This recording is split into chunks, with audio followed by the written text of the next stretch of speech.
Why had they stopped cheering so suddenly? Isabella Taylor pressed her face against the dirt, blood seeping from her mouth into the sand, as the enemy's voices echoed through the canyon. Shouts of celebration had filled the air only moments ago, rough laughter mixing with the sickening rhythm of gunshots fired at her comrades. Now the noise shifted, quieter, harsher, an argument in a language she couldn't fully understand but had heard enough times to recognize. They were fighting over who got what, looting, dividing trophies from the dead. She closed her eyes, forcing her broken ribs to expand, pulling in one thin breath after another. Her body screamed with every movement, yet her mind clung to one truth. They thought she was dead. They believed the bloodied vest and the dog tags they now paraded before cell phone cameras proved their victory. But she was still here, barely breathing, barely alive, but alive nonetheless. The heat from the burning convoy shimmered against the night as Isabella tried to steady herself. She could smell scorched rubber, fuel, charred flesh. Every instinct screamed to stay hidden, to remain motionless until the fighters disappeared. But another instinct, sharper, colder, had already settled inside her chest. Rage. She could hear the double-tap shots ringing out, wounded Marines executed where they lay. She wanted to scream, wanted to run at them with her bare hands. Instead, she swallowed the fury, pressed it down deep, and crawled further behind the rocks. Every inch she moved carved fire through her broken ribs, her dislocated shoulder dragging uselessly.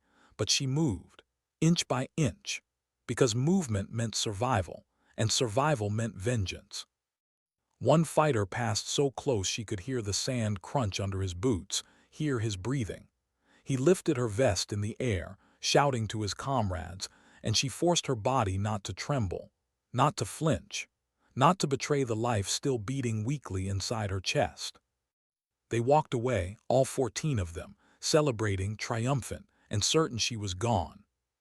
When the last truck pulled away into the night, Isabella finally let the breath leave her lungs in a shudder. The desert grew quiet again.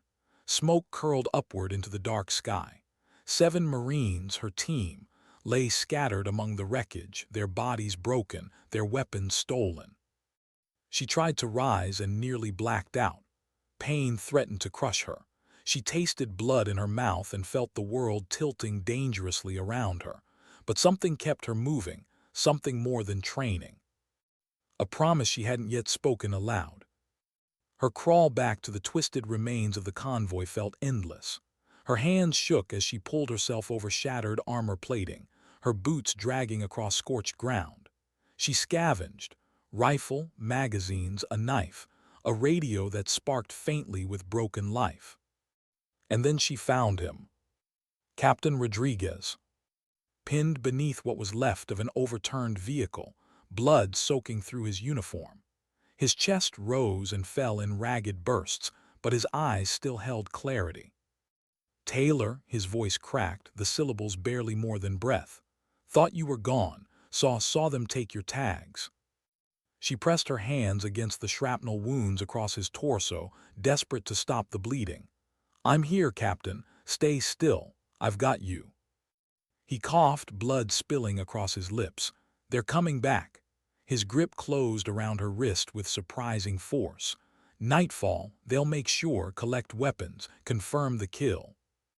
How long? Her voice was urgent, shaking. 6 hours, maybe less. His eyes fixed on hers, burning with intensity despite his failing body. Listen, Isabella, this wasn't random. Someone leaked the intel. That ambush was meant for us, me, but mostly you. They wanted the analyst. They wanted you dead. The words sank into her like ice. The realization hit harder than any explosion. Someone inside had betrayed them. Someone wanted her silenced. Rodriguez's trembling hand shoved something into her palm, a flash drive. Everything you compiled. Their networks, safe houses, leaders. Take it. Hunt them. Don't let this be the end. She shook her head fiercely, tears stinging her eyes. I'm not leaving you. You can't carry me and survive. His breath rattled, his words pressed between coughs of blood. But you can make them pay, all of them. Promise me. She clenched his hand around hers, fighting the scream that built in her chest. I promise." His eyes softened for the briefest second, then his grip slackened, his chest stilled. Isabella sat frozen, bloodied and trembling, her hand still wrapped around his. For one long moment all she heard was the crackle of fire and the hollow echo of silence. Her commander, her team, all gone. Grief pressed against her, threatening to drown her right there in the wreckage. But beneath it something else grew, something colder, sharper. Resolve. She pulled the rifle close, slung the tactical knife, pocketed the flash drive, and forced her battered body away from the convoy, away from Rodriguez's still form. Every step into the desert darkness carved at her like knives, but she kept moving, because he had given her an order, because she had given him a promise. By the time she reached the rocky ridge 3 kilometers away, the sun was falling. She collapsed inside a shallow cave, the world spinning around her. The fire from the convoy still burned in the distance, a black column against the fading light. She waited, and when headlights returned to the wreckage, confirming Rodriguez's warning, she lifted the broken radio and began to work. Her hands shook from blood loss, but her training guided her. Wire by wire, she coaxed a brief, flickering signal. At 21:30 hours, she transmitted. Bravo 7 actual, KIA, convoy destroyed, survivor 0 Taylor, ambush targeted, intel compromised, enemy compound confirmed, commencing direct action, Taylor out. Then the radio died for good. She sat back, her ribs burning, and let the desert silence settle in again. She didn't know if anyone had heard her, didn't know if help would come. But she knew one thing. They thought she was dead. And tonight, she would become the ghost they had foolishly created. She spent the next 4 hours in darkness, her back against the stone wall of the cave, sketching plans in the dirt. The flash drive held it all, months of intelligence she had compiled. Compound locations, leadership names, movement routes, supply caches, everything. Her first target was less than 3 kilometers northeast, called Nazari, the Taliban commander who had planned the ambush. He and his circle would be celebrating tonight, drinking, laughing, posting their propaganda of her death. They believed their enemy gone. They didn't know she was coming. The pain in her ribs throbbed with every breath. Her shoulder hung uselessly. Her head swam from the concussion. Any sane soldier would wait, hide, pray for extraction. But Isabella was beyond sanity now. She was bound by a promise. By midnight, she was positioned on a ridge overlooking Nazari's compound.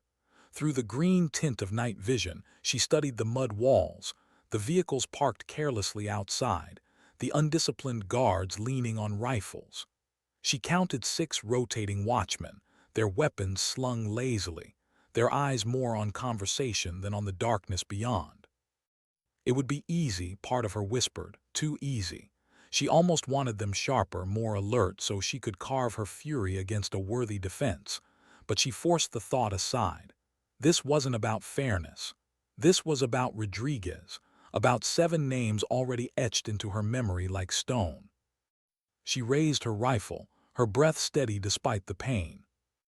At 2:45 hours, her first shot cracked the silence. A guard dropped lifeless from the tower before he even knew he was dead. She shifted the scope, another guard down before the first body hit the sand. 2 more fell in those precious seconds of confusion. By the time the survivors shouted warnings, she was already gone, repositioning east along the ridge, her body moving on instinct, the training drilled into her marrow guiding each step.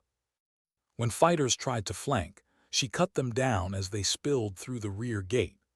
When a truck burst out with a mounted gunner firing wildly, she ignored the chaos and put a single round through the windshield, ending it in a fiery explosion that painted the night orange.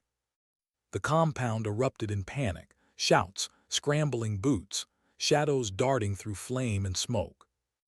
And Isabella, battered, bleeding, unyielding, watched it all through her scope. They thought they had ended her.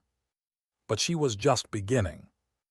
And as dawn crept over the horizon, she faded into the desert once more, silent, relentless, unseen. A ghost in the darkness. Why hadn't the sun risen yet? The sky was still heavy with night, shadows stretching long across the desert floor as Isabella Taylor dragged her body further from the burning compound. Hours felt like days now, every breath cutting against her broken ribs like glass. Her vision blurred, doubled, and steadied again. She had pushed herself to the edge, and the edge was still asking for more. Behind her, the flames consumed Nazari's stronghold, the wreck of the Technical still burning like a beacon. She didn't need to look back to know the survivors would be telling stories already. Whispers of an unseen hand striking from the darkness, a rumor of something impossible. A ghost. She didn't believe in ghosts. She believed in pain, in muscle and bone screaming for rest. She believed in rage that kept her moving long after her body begged to stop. But she understood what fear did to men in war. Fear spread faster than bullets. Fear could break units before battle even began. And now she was the embodiment of their fear. She stopped in the shadow of a jagged rock formation, leaning her head against the stone as she fought for air. The desert wind carried the acrid smell of smoke and the faint metallic tang of blood. She knew she had killed at least 7 tonight. 7 down, and still the faces of her fallen Marines haunted her. Rodriguez, Lewis, McBride, names etched into silence. But this wasn't vengeance alone. This was survival, because if Rodriguez had been right, if someone inside their own ranks had leaked her intel, then she was more than a casualty to be buried in reports. She was a liability they had tried to erase. That truth coiled around her like barbed wire. The betrayal. The certainty that someone somewhere had wanted this outcome. She pushed it aside, one truth at a time, one mission at a time. Her flash drive carried the map of her next step. A supply cache 30 kilometers east. Ammunition, explosives, food. If she could reach it, she might survive long enough to hit another target. Without it, she was just a bleeding body waiting to collapse in the sand. She checked her rifle, 2 magazines left, one already half spent. She touched the knife at her belt, its weight grounding her. And then she moved again into the desert night, each step a quiet act of defiance. Hours blurred. The pain became rhythm. Breath, step, breath, step. She thought of Rodriguez's last command, survive, make them pay. It repeated in her skull, sharper than any pain. By dawn, she reached the cache. A mud brick outpost built into the slope of a hill, guarded by 4 men who leaned against rusted vehicles, their rifles propped casually. They had no idea what was coming. She studied their rotations, their inattentive movements, the way their eyes drifted more toward conversation than horizon. They thought this outpost was hidden. They thought no one could touch it. Isabella waited, patience straining against her exhaustion, until the first guard broke away to relieve himself near the rocks. She slipped behind him soundlessly, the knife flashing once. His body fell without a sound. One by one she moved through them. Silent takedowns, precise and cold, until only the last guard remained. He lit a cigarette, exhaling into the morning air just before her blade pressed beneath his jaw. His eyes widened, confusion drowning in terror. She didn't speak. She didn't need to. The knife did the talking. Minutes later, she was inside the cache, prying open crates with trembling hands. Ammunition, explosives, medical supplies. Her eyes closed briefly as relief threatened to unravel her. She stitched her shoulder enough to dull the pain, bound her ribs tighter, swallowed down painkillers that numbed the edge of reality. For a moment, just a moment, she allowed herself to sit in the dim light of the outpost, her back against the wall. The silence pressed around her, and she felt the weight of the promise again. She wasn't just hunting, she was becoming something else, something the enemy couldn't comprehend. That afternoon, she moved again. Another location burned into her memory from the flash drive, a safe house where 5 Taliban leaders were due to meet, the kind of gathering that could shape months of operations. By the time she reached the site, the sun was a brutal weight above her, every ray pressing her body further toward collapse. Sweat stung her eyes, her legs trembling beneath her, but she forced herself higher, into position on a ridge overlooking the compound. She lay prone, rifle against her shoulder, scope sweeping across the figures below. 5 men sat at a table, their voices carrying faintly on the dry wind. Around them, guards milled with little discipline. It was almost laughable, the illusion of strength, the belief they were untouchable. Isabella steadied her breath. She didn't feel her ribs now, didn't feel her shoulder. She felt only the trigger beneath her finger, the stillness before the storm. Her first shot shattered the calm, dropping the man at the head of the table. The second followed before the others even rose from their seats. Panic erupted. She shifted, found her third target through the chaos, and ended him mid-stride. The survivors fled in every direction, scattering like prey. Guards fired blindly into the hills, their shots echoing uselessly across empty stone. By the time they regrouped, Isabella was gone, her rifle slung, her body already fatting into the horizon. Whispers spread faster now. By nightfall, she hit again, this time a checkpoint where fighters extorted locals, stealing supplies and executing dissenters. She struck with brutal efficiency, her shots precise, her movements ghost-like.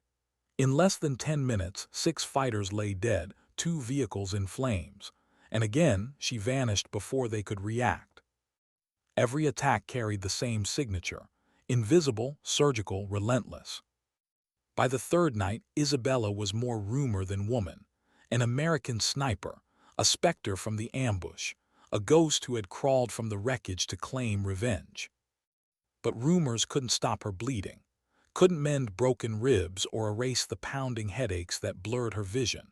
She moved on adrenaline and fury alone, her body staggering on the edge of collapse. And that night, as she prepared to strike another target, something unexpected happened. She wasn't alone anymore. Movement caught her eye, a unit of Marines sweeping the area, their formation tight, their weapons professional. American voices cutting through the night. She froze, scope trained on them until the insignia on their gear confirmed the truth. Not enemy, not imposters, real. Her chest tightened. Help, rescue, proof she wasn't entirely abandoned in this desert graveyard. She rose slowly from cover, rifle lowered, her body shaking as she stepped into their line of sight. "Staff Sergeant Isabella Taylor," she rasped, her voice a ghost of itself. "Survivor of convoy ambush 3 days ago." Their captain, a young man with steady eyes, stared at her in disbelief. "That's impossible. We saw the photos, your dog tags. The Taliban broadcasted your death." "They were premature," she answered flatly. The Marines exchanged looks, disbelief mixing with awe. She was covered in blood and dust, a phantom made flesh. "You need evacuation," the captain said firmly. "Medical treatment, debriefing." But Isabella only shook her head. She held up the flash drive, her grip steady despite the tremor in her arms. "I have locations, leadership, supply chains. Give me 24 hours and a fire team. We can cripple their entire network." The captain hesitated, the weight of protocol against the fire in her eyes. He had seen that look before, Marines who had lost everything, who had nothing left but the mission.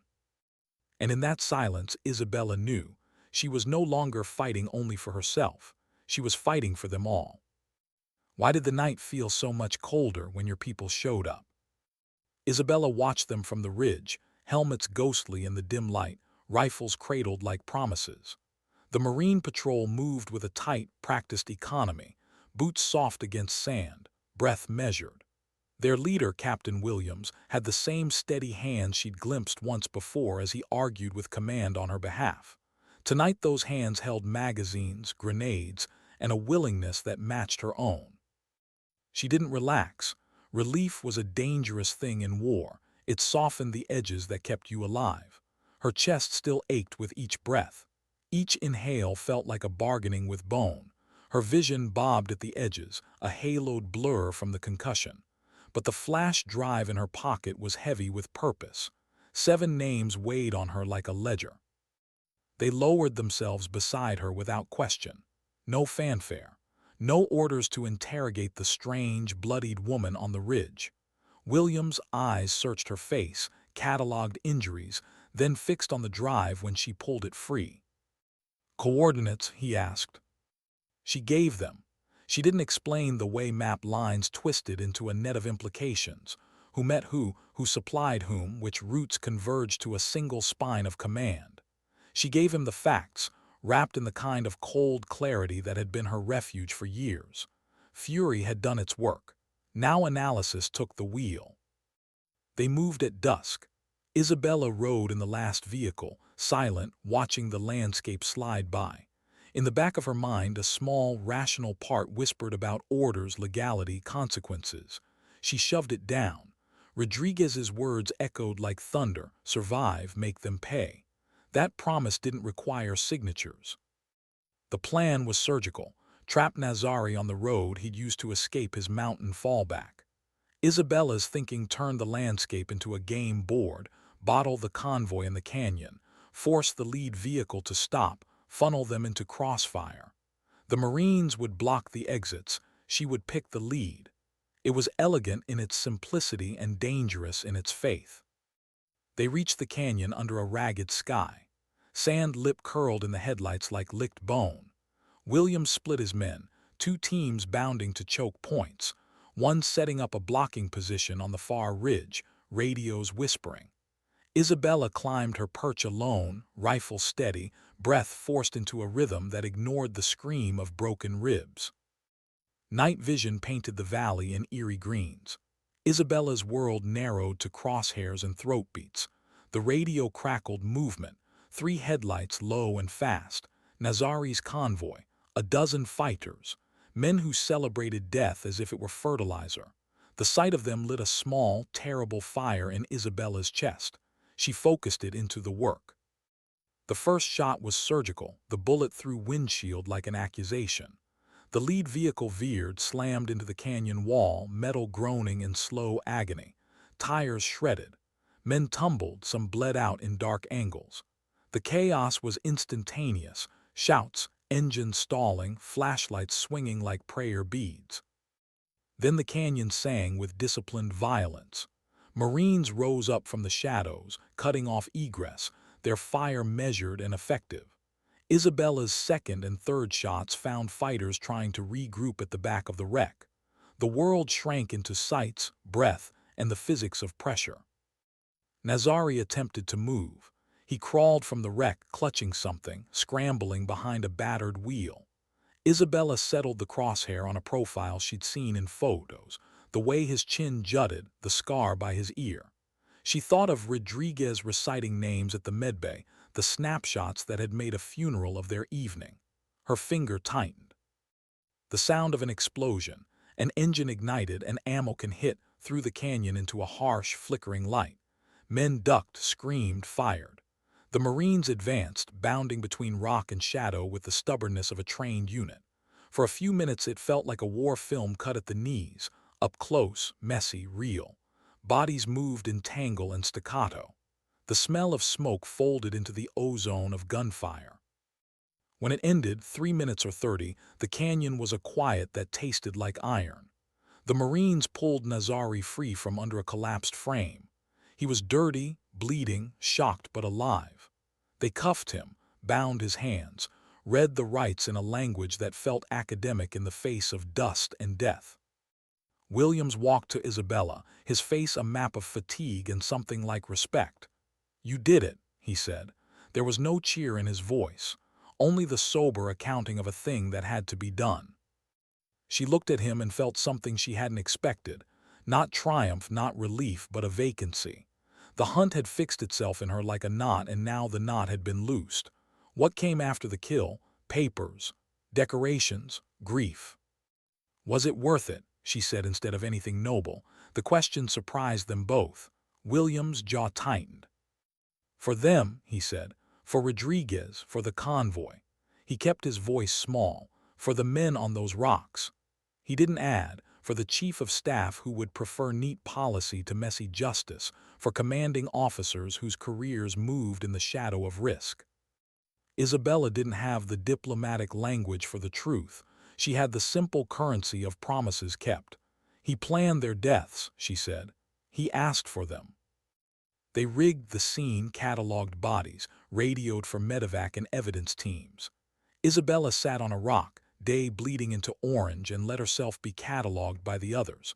A survivor, an operative, a woman with a rifle and a file of other people's sins. A photographer snapped a photo that would later feed 100 lines in 100 reports. She didn't move to stop it. Image work had its place. So did memory.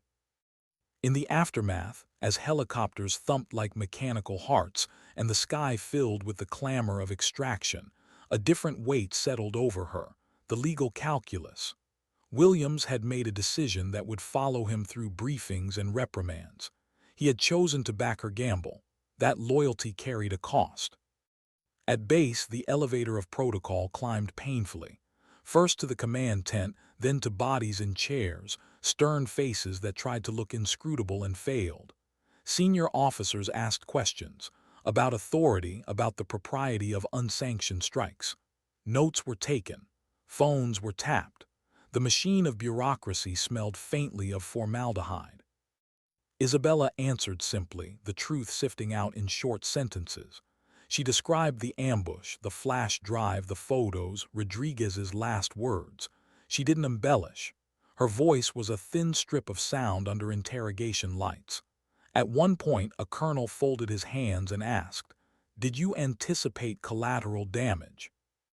Her ribs tightened at the memory of bodies. "Yes," she said, "and I accepted it. They were fighters, not civilians. They were combatants who celebrated murder."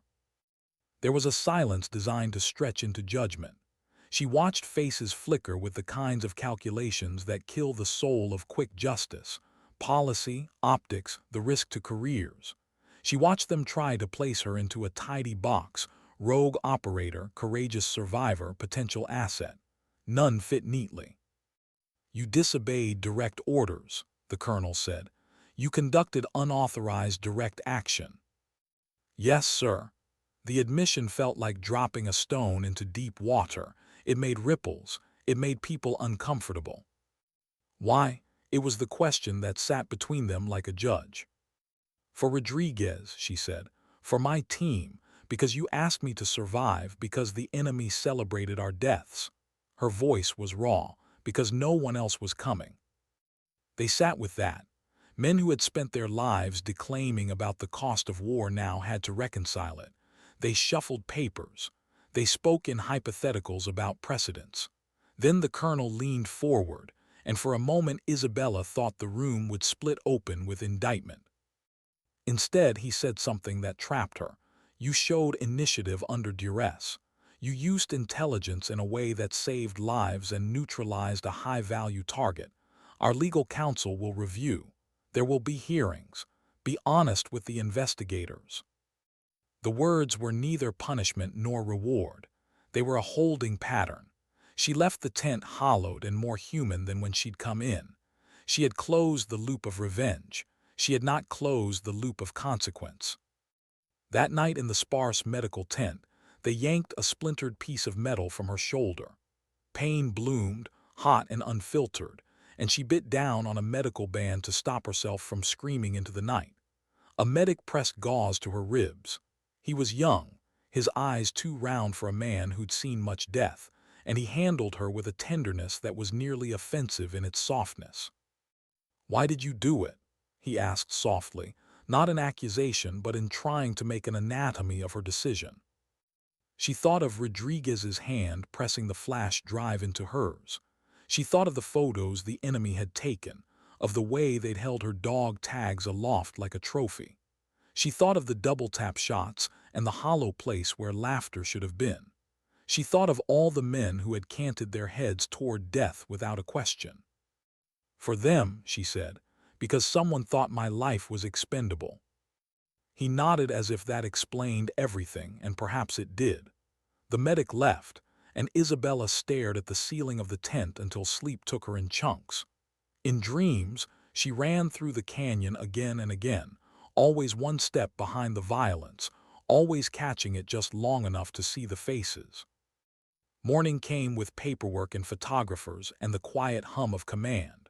Orders were typed and countersigned. Men in suits spoke in soft tones about commendations and reprimands, as if both could exist in the same ledger. The intelligence community sent a liaison whose smile had the professional warmth of a serpent. They offered her things: training, advancement, a role where her blend of analysis and fieldcraft could be put to sanctioned use. They wanted to recruit the ghost they once claimed was dead. The same hands that might suspend her for insubordination now reached to pull her into their fold. Isabella felt the pull. It was tempting. Official sanction promised medical care, legitimacy, a way to channel the bitterness into sanctioned operations without hauling the dead as ballast. But she also felt the hollowness, an ache that had nothing to do with ribs and everything to do with meaning. "Are you tempted?" Williams asked later, his face unreadable in the fading light as they watched Nazari flown off under escort. She tilted her head, tempted by what? "To keep doing this, but with a stamp of authorization," he said. "You could lead these operations legally. You could make sure we don't make the same mistakes again." She thought about the faces of Rodriguez and the 7 carved into a future stone. She thought about the cost of going dark, about the way the world taught people like her to swallow law if it saved a life, or to swallow fury if it kept command intact. "Maybe," she said carefully, "but legality doesn't fix the leak. It doesn't fix whoever sold our route. It doesn't bring them back." Williams didn't answer. He merely squeezed her shoulder, the gesture human and small. "Then let's find who did," he said. "That's our next play." She let herself believe in that for a moment. The taste was brief and tart, like the first sip of something cooling in a fever. The hunt had been a bridge of blood. Now there was a gap to cross, internal betrayal, a shadow inside their own lines. It worried her more than any human enemy. At dusk, she sat alone by the base memorial, fingers tracing a carved name: Rodriguez. She had kept her promise in the only language war often understands: reciprocity. But under the carved stone, grief was still a raw place she visited nightly. "Sometimes dignity doesn't speak. It simply acts," she muttered, the phrase tasting like the truth she'd been holding. It was not a speech for courts or commendations. It was a private law she'd written and signed in the blood of a canyon. She slept that night with one hand on the flash drive, the other on the list of names she still owed the world. The next morning the search for the mole would begin. The hunt was not over. It had simply found its next prey.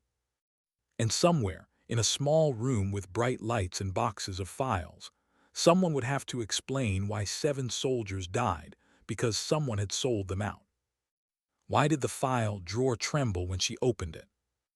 Isabella sat in a dim office that smelled of old coffee and bureaucracy, the hum of the bass a distant tide beyond the cinderblock walls. The flash drive lay on the table between her and the investigator like a small, dangerous thing. Paperwork had become its own kind of battlefield: forms, signatures, verifications that could bury a truth under layers of politeness. She had thought the hard part was fighting in the canyon. She had not expected the harder part to be unspooling trust from within her own ranks. The investigator, an intelligence officer with tired eyes and a voice that measured everything, tapped the drive, then slid a stack of files toward her. "We'll need you to go through everything," he said. "Walk us through what you kept and why." He tried to sound clinical. It didn't work. Not for this. Isabella opened the folder and found 1,000 tiny betrayals inside. Emails flagged for follow-up, names circled in red, notes in cramped handwriting that she had made over months of analysis. Her fingers trembled as she traced lines she had once drawn with such certainty.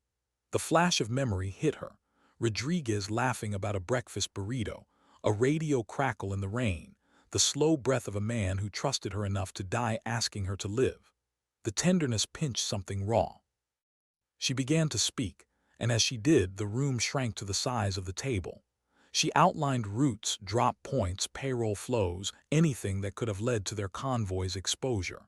The investigator asked questions that were calculations of motive.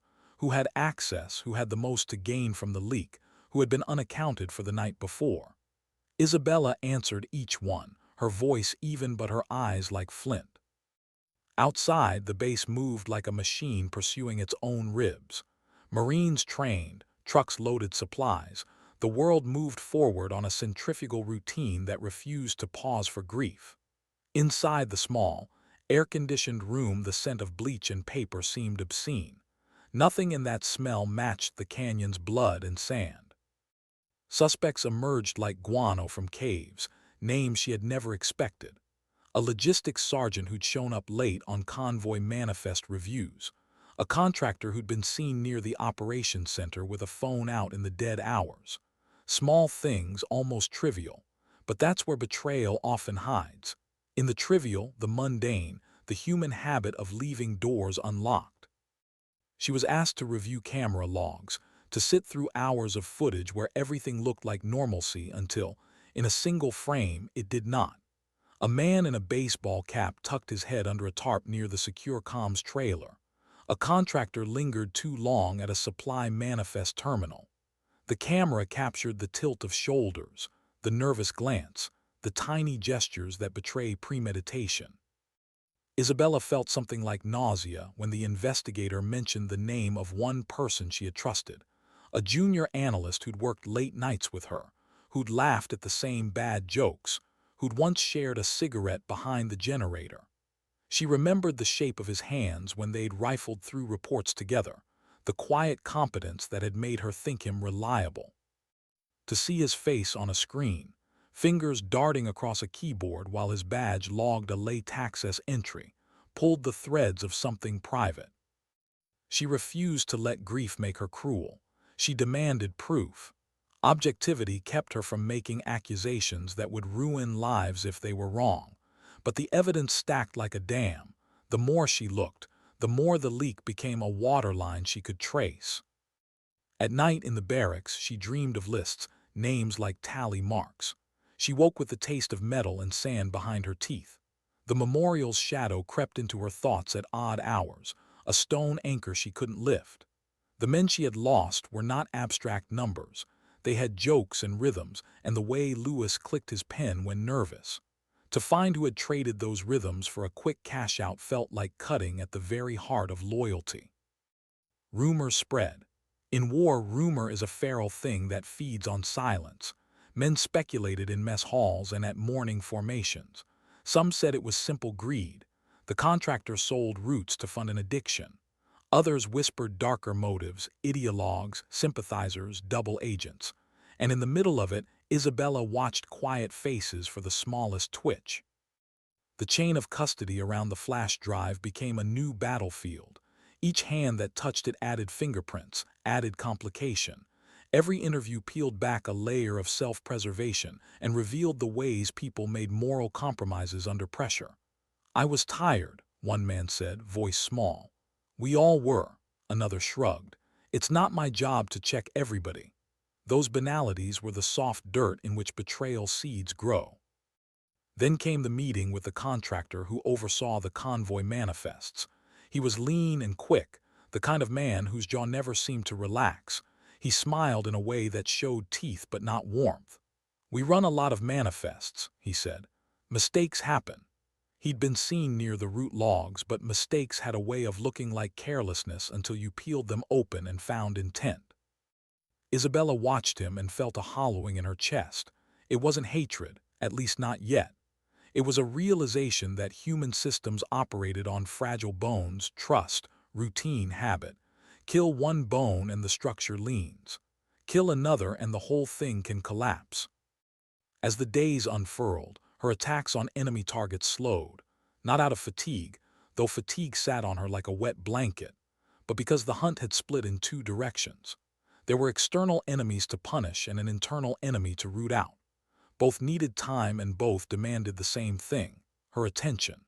She had promised Rodriguez to make them pay, and the promise broadened like a shadow. It meant both the men who'd fired the IED and the person who'd handed their coordinates to the enemy. The search for the mole turned into a game of chess played on two boards. Isabella worked with counterintelligence and with her new unit, balancing interrogation with stealth. She watched her team's faces as they stared at lists. New recruits asked questions. Older hands spoke in low, cynical tones about human nature. People sell things when they need to. People lie to save themselves. The lessons were delivered in the same voice that reads after-action reports, as if tragedy were a fact and not a wound. One night in a rain scratch over the base, a call came through that made the world tilt again. A local informant, they had networks that stretched through markets and tea houses, reported a meeting in a nearby town. A local fixer had been seen handing something wrapped in a cloth to a car with a Taliban sticker. It was small, a single transaction, a pocket of cash for a document. But documents are maps. Maps lead to ambushes. Isabella felt the old bite of excitement mixed with dread. Her hunger to strike, to act, to make straight lines through chaos rose like tide. They moved. A small team, not enough to be loud, enough to be precise. Isabella watched from the shadow of a minaret as the fixer ducked into an alley, met a man by a white van, passed the cloth. The exchange was banal, and yet it hummed with meaning. Men took a phone and texted, hands trembling. Proof unspooled like thread. The fixer's contacts led to a small brokerage of stolen manifests. When they hauled the fixer in, he talked like someone pulling teeth, slow and reluctant. He admitted that he'd sold manifests for money to feed a cousin's hospital bills, a truth that was both human and terrible. People made choices in war that saved their families at the cost of others. He'd never intended to kill Americans. He had not understood the downstream cascade. "Do you understand what happened?" Isabella asked, voice low and not accusatory. She wanted him to name the men, to point, to absolve herself and the dead by pinning blame to one trembling body. The fixer's face collapsed. "I sold to a man with a hat," he said. "He said it was for safe passage. He gave me enough to last. I thought it was for food. I did not know it would. I did not know there would be an ambush." It was a small, human evil, greed and shame, proximity to desperation. The kind of evil that rarely finds itself on the front pages because it's messy and human and doesn't comport with the neat narratives people prefer. But it had created a cascade that killed 7 Marines and nearly buried Isabella beneath soil and smoke. The trail snaked further. A contractor, as suspected, served as a broker. He had been stitching a network of small men between him and the fighters, selling route data to the highest bidder. A profile emerged. Money as motive, convenience as cover. It was less a conspiracy than a string of bad choices, stitched together by men who thought small and acted without comprehension of consequences. Isabella felt a complicated satisfaction when they arrested him. Satisfaction because names became faces and faces could be made to answer for what they had done. Satisfaction because the knot of betrayal had a visible end. But the satisfaction was tempered, muted by a deeper ache. Arrests do not resuscitate the dead. They do not fill graves. The contractor's interrogations unraveled more than route sales. He had connections, threads into the local economy, favors traded across borders. The net extended into neighborhoods where children sold bread and men sold phone minutes. The contractor's arrest did not end the problem. It exposed a system that could be rerouted. Systems, Isabella mused, are made of people, and people are messy. Through it all, she remained conscious of a moral thread she had not allowed herself to examine, the idea that sometimes justice and necessity do not align. Her 3 days of blood had been a silhouette of righteous violence. Now, sitting under the hum of fluorescent lights, she had to ask whether her actions had widened the cycle of violence or tightened it. She had avenged the dead, yes. She had also, perhaps, ignited tremors that would ripple in ways she might not control. At night, she sometimes walked the base perimeter alone, feeling the wind push at her jacket. Soldiers nodded at her, sometimes with gratitude, sometimes with an unspoken wariness. She could read their eyes. admiration mixed with fear. She had become an exemplar and an anomaly. Some would later wear the stories of her like armor. Others would whisper that she had stepped outside lines that kept order. A young intelligence analyst, the very kind of person Isabella had once been, approached her one evening, hands fidgeting with a coffee cup. He looked exhausted in a way that suggested he had been prodding at the same raw place. "Ma'am," he said, voice small, "do you think, do you think what we did will make a difference?" Isabella looked at him, and in his face she saw every recruit she had once been. She saw the hope and the terrible ignorance of youth. "Sometimes," she said slowly, "we act because it is the right thing to do, not because it will fix everything. We act because not acting would be worse." She let the words hang. They were not a sermon.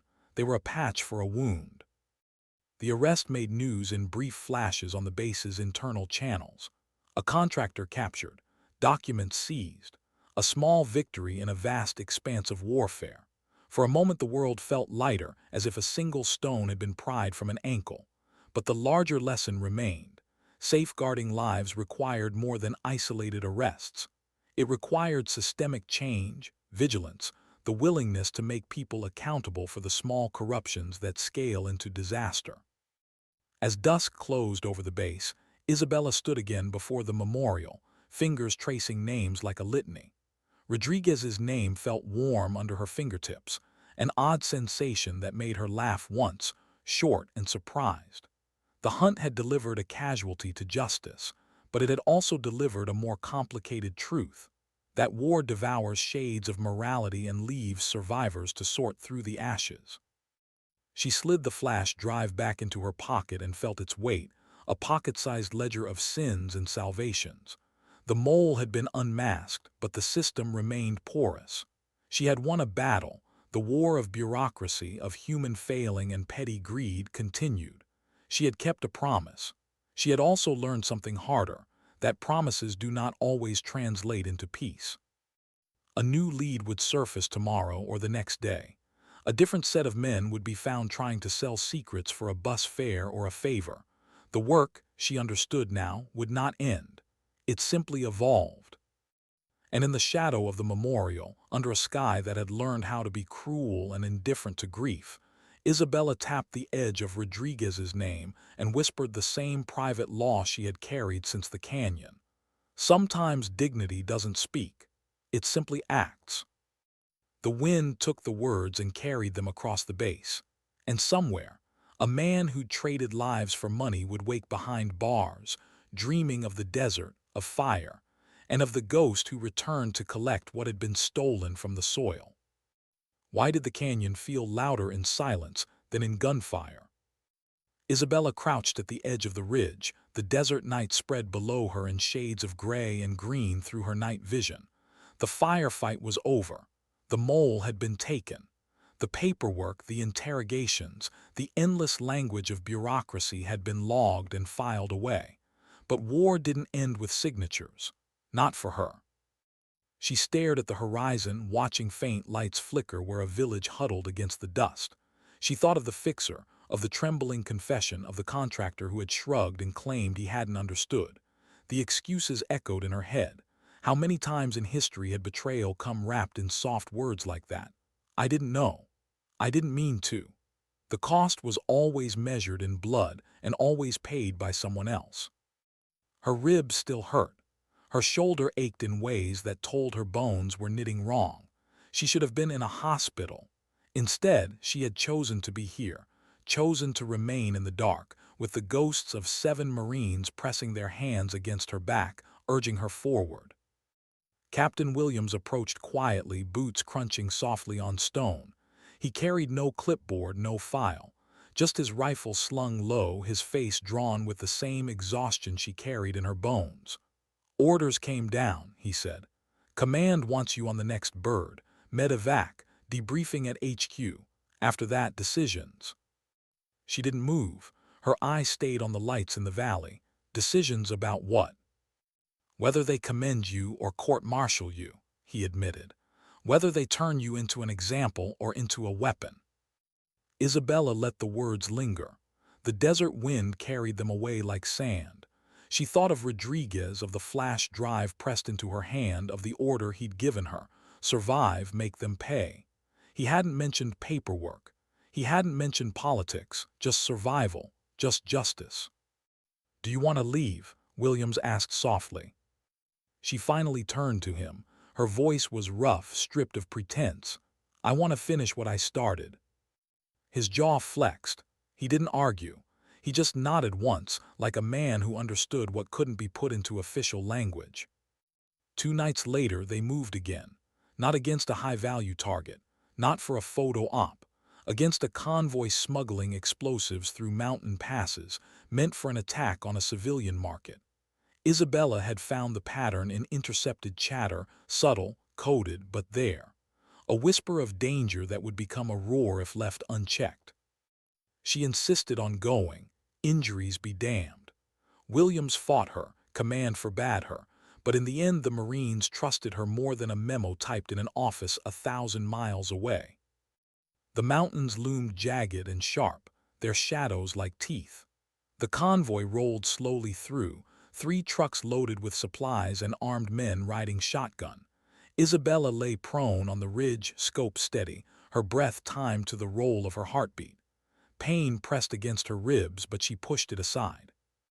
She waited until the lead truck was in the narrowest choke point. Then she squeezed the trigger. The first vehicle swerved, its tire shredded. Marines opened fire from concealed positions, chaos erupting in the canyon like a storm. Isabella's shots cut through the panic, precise, measured. One by one, men fell, trucks stalled. The air filled with the thunder of rifles, the screams of men caught in the trap. When it ended, the dust hung heavy. The convoy was destroyed, the weapons seized, a disaster averted, a market spared. For once, the math balanced. But Isabella felt no triumph. She sat on the ridge long after the echoes faded, rifle across her lap, the pain in her chest a constant reminder of what was already lost. She had saved lives tonight, yes, but the 7 in the canyon 3 weeks ago remained dead. Nothing she did could change that. She whispered their names under her breath, a litany, a prayer, a vow. Weeks passed.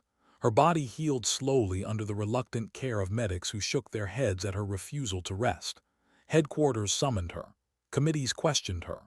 Lawyers dissected every second of her 3-day campaign, asking if she had considered the legality, the proportionality, the optics. She answered each question the same way, calm, clipped, unflinching. Yes, she had disobeyed. Yes, she had killed without sanction. Yes, she had done it with broken bones and blurred vision. And yes, she would do it again. The colonel had stared at her across a polished table, his voice careful. "Do you understand that your actions could be grounds for court-martial?" "Yes, sir," she'd replied. "I understand." "Then why?" he asked. She met his gaze without blinking. "Because they thought I was dead. Because they celebrated. Because Rodriguez ordered me to survive, and I did. Because if I hadn't acted, no one else would have. And because I refused to let their victory stand." Silence stretched. Then the colonel leaned back, studying her like a puzzle piece he hadn't expected to fit. "You've created a problem for us, Staff Sergeant, but also an opportunity." That was how it began. The quiet recruitment, the whispered offer. A specialized unit, intelligence-driven, surgical, sanctioned. A place where someone like her could exist without breaking every rule. The first mission came 6 months later, her body healed, her scars mapped into her skin like permanent coordinates. She led a team this time, analysts trained in combat, soldiers trained in analysis, a hybrid born of her survival. They hit a compound harboring a bomb maker. It was precise, efficient, no losses. But when the dust cleared and the bodies lay still, Isabella stood over them and felt the same cold ache, the same hollowness. Victories felt like borrowed air. She learned to live with it, to carry it, to let it sharpen her rather than break her. A year after the convoy ambush, she returned to the site. A memorial stood now, stone carved with 7 names. She touched each one, her gloved fingers tracing the grooves. Rodriguez, Lewis, McBride, every one of them alive in her memory if nowhere else. A young analyst from her unit joined her, standing awkwardly at her side. "Ma'am," he said quietly, "locals won't come near this canyon anymore. They say it's haunted. They say the ghost of an American hunts here." Isabella smiled faintly, eyes still on the stone. "Good," she whispered. "Let them believe in ghosts." The analyst hesitated, then asked, "Is it true, what they say, that you hunted them, that you made them pay?" She let the silence answer first, the desert wind curling around them.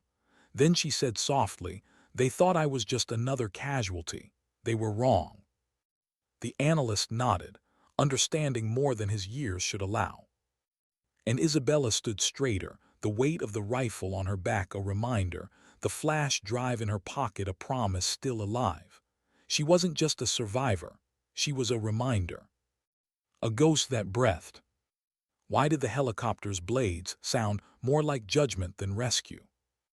Isabella stood beneath the wash of dust and rotor churn, her face upturned, eyes narrowed against the grit. The bird had come not for combat but for her. A summons, an extraction. Command wanted her out of the valley, off the ridges, out of the shadows where she had lived for a year. They wanted her in briefing rooms, in training ranges, in the quiet machinery of sanctioned violence. She didn't move at first. The wind pressed against her body like hands. The memory of the canyon, of 7 names carved into stone, pressed harder. She had returned here so many times, sometimes with her team, sometimes alone. Each time she felt the silence like a heartbeat. Tonight, the silence was broken by steel wings. "Ma'am," a young Marine shouted over the roar, motioning toward the chopper. "Orders are to bring you back." She nodded once, not trusting her voice. Then she stepped into the bird, its metal belly swallowing her whole. Headquarters had changed, or maybe she had. She walked the hallways of clean lines and polished floors, men and women in uniforms glancing at her with curiosity they tried to hide. Whispers followed her name now. The ghost who hadn't died. The analyst who bled her way into legend. Command had built a new unit around her survival. Intelligence operators trained to fight, fighters trained to analyze. No more clean divides between those who knew and those who did. She drilled them hard, harder than she thought herself capable of. She taught them to read terrain not just for elevation but for meaning. She taught them to see every intercepted message as more than chatter, threads in a web that could strangle or save. And she taught them something else, something not in the manuals: the cost. "Every time you pull a trigger," she told them, her voice low in the sterile briefing room, "you're not ending a problem. You're creating consequences. Sometimes those consequences save lives. Sometimes they just make the blood spread further. Don't lie to yourself about which is which." The recruits listened. Some nodded, some shifted uncomfortably. She saw in their faces the same hunger she'd once carried, the same naivety. They thought war could be shaped into stories with beginnings and ends. She wanted them to know it was messier. The first mission came fast. A bomb maker in the outskirts of Kandahar. He had built the device that killed a patrol 2 weeks before. Intelligence put him in a walled compound with 6 guards. The team moved at night, Isabella at the front, her rifle steady, her body healed enough to carry the weight without flinching. The compound fell quickly, clean, precise, clinical. The bomb maker went down in a hail of suppressed fire. No civilians were harmed. The mission was textbook. Back at base there were congratulations, metrics, charts. "Operation successful," the reports read. But Isabella sat on her cot, staring at her hands. Successful. A word that belonged to boardrooms and marketing campaigns, not to the silence left behind when men stopped breathing. She wondered if Rodriguez would have called it that. She wondered if the 7 in the canyon cared what label was stamped on their deaths. She shook the thought off, mission by mission, step by step. Over the months she led more. Safe houses raided, supply lines severed, cells dismantled before they could strike. Her team grew sharper, more lethal, more like her. Command praised the efficiency, the results. Lives saved, networks crippled, enemies captured. But inside her, the hollow place deepened. Each victory stacked like a stone on her chest. The more she won, the less she felt. She found herself walking the perimeter at night again, the way she had in those first days after the canyon. The desert wind whispered the same questions. Was this justice? Or just a cycle wearing a new mask? Williams found her one night, leaning against the wire, watching stars fade in and out behind clouds of dust. He walked up quietly, hands in pockets, the same man who had once gambled his career to back her play. "You're not sleeping," he said softly. She didn't look at him. Ghosts don't need sleep. He was silent for a moment, then said, "They've started calling you that, you know. Not just the enemy, our own people, the ghost." Her lips tightened. "I'm not a ghost, I'm alive." "Alive," he said, "but carrying the dead with you." She finally turned, met his eyes. "If I don't carry them, who will?" He didn't answer. He didn't need to. They both knew the truth. Carrying the dead kept her standing, but it also kept her from healing. The missions piled on, each one a thread in the web of counterinsurgency, each one another step in a life that felt borrowed. Isabella became both symbol and weapon. Politicians spoke her name in classified briefings. Her unit's successes were leveraged in negotiations, quoted in policy drafts. She was no longer just Staff Sergeant Taylor. She was a story. And stories are dangerous things. Because the story of the ghost could be told a dozen ways. To some, she was proof of resilience, of American steel. To others, she was proof that rules could be bent, that vengeance could masquerade as strategy. Both stories carried power. Both stories carried risk. Isabella felt herself slipping somewhere between them. Not hero, not outlaw, just a woman who had survived when she wasn't supposed to and who now lived in the space between orders and promises. The breaking point came not in a firefight, but in a debrief. A mission had gone wrong, not catastrophically, no Americans killed, no civilians harmed, but the target had slipped away, warned by someone inside their network. Another leak, another betrayal. The analysts dissected the failure in clinical tones. Charts, timelines, probabilities. Isabella sat at the table, her body coiled tight, listening to the language of detachment. Finally she spoke, her voice cutting through the sterile air. 7 Marines died because of a leak like this once. I hunted for 3 days to make sure it didn't happen again, and now you're telling me it's happening again. The room went silent.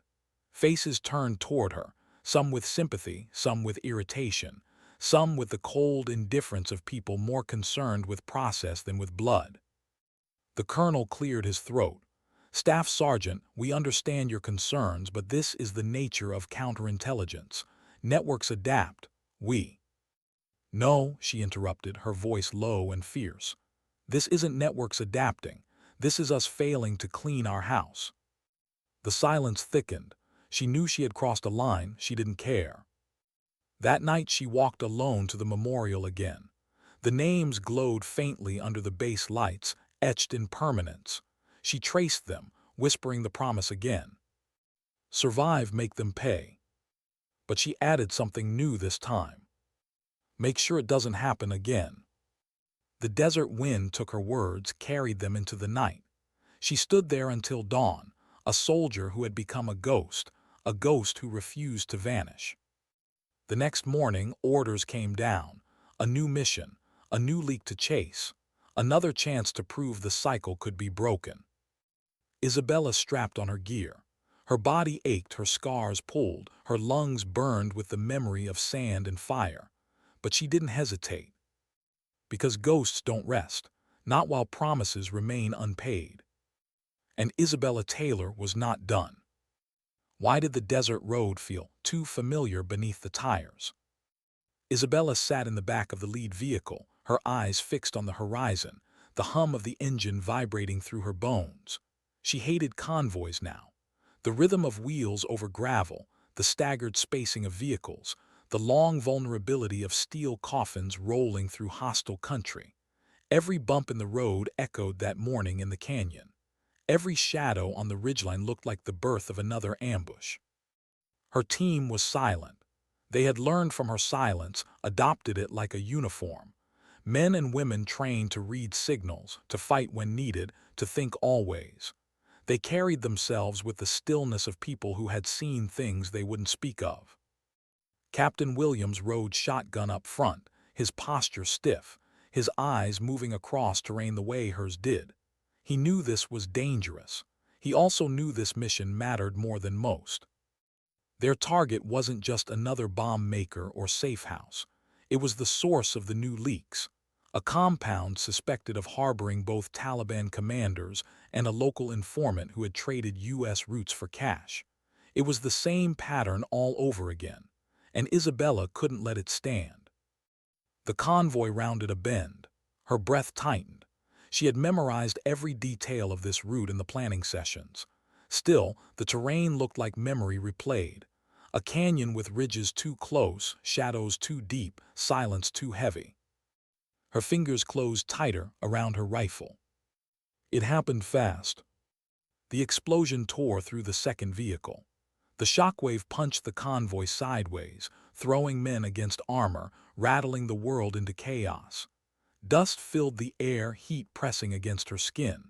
Her ribs screamed as she was slammed against the wall, and for a second the world spun just as it had before. IED, RPG fire from the ridge, gunshots cracking through the canyon. A perfect ambush. Her body froze, not in fear but in recognition. It was the canyon all over again. The same angles, the same choreography of death. For a heartbeat, she thought she was back in that wreckage, Rodriguez's voice in her ear, the smell of blood and smoke clinging to her uniform. Then training took over.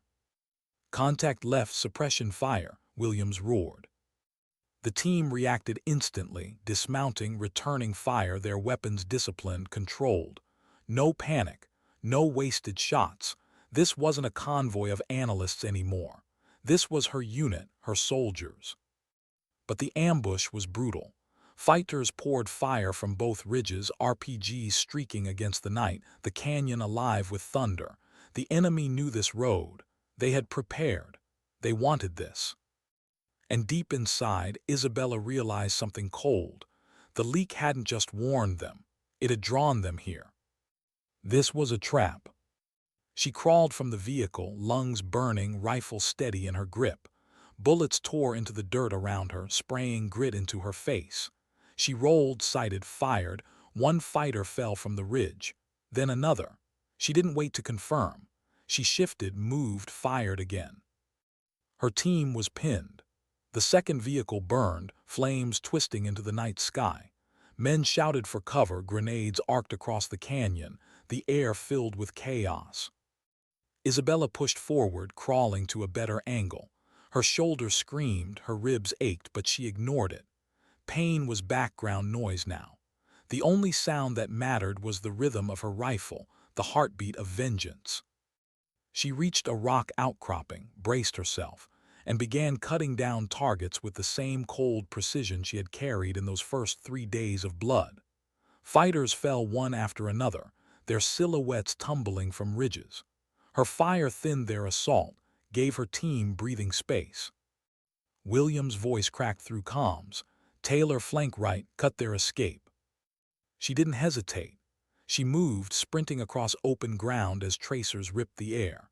Her lungs burned, her legs screamed, but she reached the far ridge, scrambling up rock with hands torn raw. She pulled herself over the edge, dropped to prone, and sighted on the fighters below. 3 shots, 3 bodies fell. The others panicked, firing blind into the dark. And just like that, momentum shifted. Her team surged forward, disciplined fire driving the enemy back. Marines bounded up the canyon walls, clearing positions with grenades and rifles. The roar of battle began to thin into silence. When it ended, the canyon smelled of smoke and blood. Bodies lay scattered across the ridges. The trap had been sprung, but they had survived it. Barely.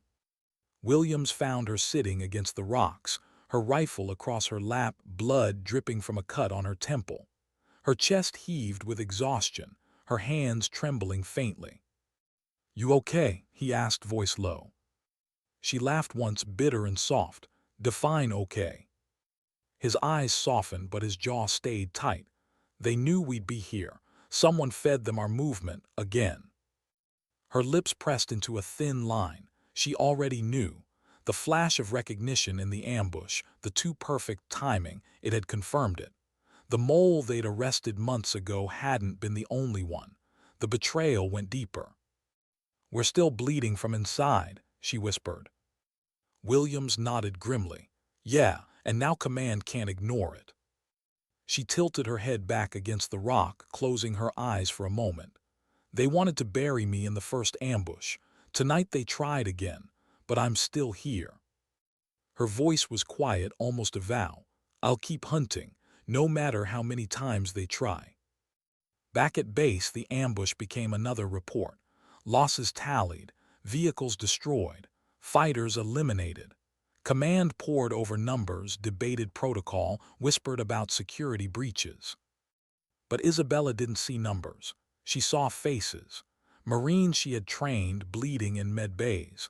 A corporal who'd taken shrapnel to the leg, pale but still joking weakly. A sergeant who'd pulled two men from a burning truck, his hands blistered raw. She visited each of them, sat at their bedsides, listened to their words. She didn't make promises she couldn't keep. She didn't tell them it was worth it. She just stayed. Presence was sometimes the only language left. When she left the med bay, Williams caught her at the door. "You're not responsible for this," he said firmly. Her eyes met his, steady but tired. A leader always carries it, whether she wants to or not. He didn't argue, he knew better. That night, Isabella stood alone at the edge of the memorial again, the desert wind cold against her skin. The names carved in stone glowed faintly in the moonlight. She traced them with her fingers, the old promise rising once more. "Survive, make them pay, don't let it happen again." She whispered the words like a prayer, her voice barely audible. "They thought I was just another casualty once. Then they thought I was a ghost, but I'm not either. I'm the one who remembers, and I won't stop until the remembering is enough." The wind carried her words into the darkness. Somewhere, enemies whispered her name in fear, telling stories of a woman who would not stay dead. And Isabella Taylor stood in silence, her rifle at her side, her heart heavy but unbroken. The ghost still hunted. Why did the stone feel warmer than the desert air? Isabella's hand rested against the memorial, her fingers tracing the names as if the grooves themselves held heat. A year had passed since the canyon. 12 months since the explosion ripped her convoy apart and left her for dead in the dust. 12 months of blood, of silence, of hunts carried out in shadows. 12 months of remembering. She wasn't the same woman who had crawled from the wreckage with broken ribs and a flash drive pressed into her hand. That Isabella had been an analyst who understood patterns more than pain. Now she was something else. Part soldier, part hunter, part ghost. And still, beneath all of that, a survivor who hadn't figured out what survival really meant. The unit she trained had grown into its own shape. They no longer needed her at the center of every operation. The younger analysts, the fighters she'd taught to think, were now running missions of their own. Precise, efficient, a blend of intelligence and action that proved the idea had been worth something. She watched them the way Rodriguez had once watched her, quietly from a distance, with the kind of pride that doesn't need to be spoken. But pride didn't erase the hollow ache. Every success carried a shadow. Every life saved echoed with the 7 names carved in stone. Williams noticed it. He always did. "You don't celebrate," he said one night after another mission ended without casualties. They sat on the tailgate of a truck, the desert stretching out behind them. "There's nothing to celebrate," Isabella replied, her voice flat. He studied her for a long moment. "You're allowed to breathe, Taylor. You're allowed to live." She turned her head, eyes narrowing against the fatting sun. Maybe, but ghosts don't breathe, they don't live. They just keep walking until the story ends. William sighed, but he didn't argue. He knew she wasn't wrong. Her last mission came quietly. No explosions, no ambushes, just a meeting in a small, dim room with the man who had orchestrated the chain of leaks. The one who had stood higher than contractors and fixers, who had profited quietly while Americans bled. He didn't look like a villain. He looked ordinary, middle-aged, soft around the eyes, his hands clasped as if in prayer. He didn't flinch when she entered. He didn't confess when confronted. He simply looked at her with the calm of someone who believed systems would protect him. For a long moment, Isabella said nothing. She just stood there, the flash drive heavy in her pocket, the rifle slung across her chest, the ghosts at her back. Finally she spoke. 7 names, do you understand? 7. His silence was an answer. He was taken away, processed, logged into systems that would grind him into paperwork. Maybe he would face prison. Maybe he would be quietly relocated. Isabella didn't care. For her, the moment wasn't about punishment. It was about truth. He was no longer invisible. His betrayal had a face. And that mattered. The desert never changed. It stretched endlessly, carrying both the weight of memory and the indifference of time. Isabella walked its ridges often, alone, her footsteps crunching against sand that had absorbed more blood than rain. She talked to the wind sometimes, to the ghosts she carried. She told them about victories, about failures, about the way her scars still burned when the air grew cold. And in those moments she realized something. She wasn't hunting anymore. She was remembering. The enemy still told stories about her, whispers of the ghost who had crawled from the wreckage, who had hunted them one by one. Parents frightened children with her name. Fighters looked over their shoulders in the dark. But Isabella knew the truth. She wasn't a ghost. She was a woman who had loved her team and refused to let them be forgotten. She was a survivor who carried scars in her bones and vows in her blood. She stood at the memorial again on the anniversary. The young analyst who had once asked her if it was true, if she had really hunted them, stood beside her now. He had grown sharper, harder, but his eyes still carried that flicker of awe. "They still say it's haunted," he murmured, glancing at the canyon beyond. "The locals won't come within 10 kilometers. "Good," Isabella whispered. He looked at her, waiting for more. She let the silence stretch before she spoke again. Her voice was quiet, almost a confession. "They thought I was just another casualty. They were wrong. I survived, I hunted, and I kept my promise." The analyst nodded slowly, understanding. Isabella saluted the stone, her hand steady, her eyes burning. Then she lowered it, turned, and walked away. The ghosts stayed behind, but they didn't weigh her down anymore. They walked with her, a part of her shadow, a part of her strength. Sometimes the casualty you think you've killed isn't gone. Sometimes she crawls from the wreckage with your names in her head and your patterns in her hands. Sometimes she turns the silence of death into the language of vengeance. And sometimes dignity doesn't speak. It simply acts.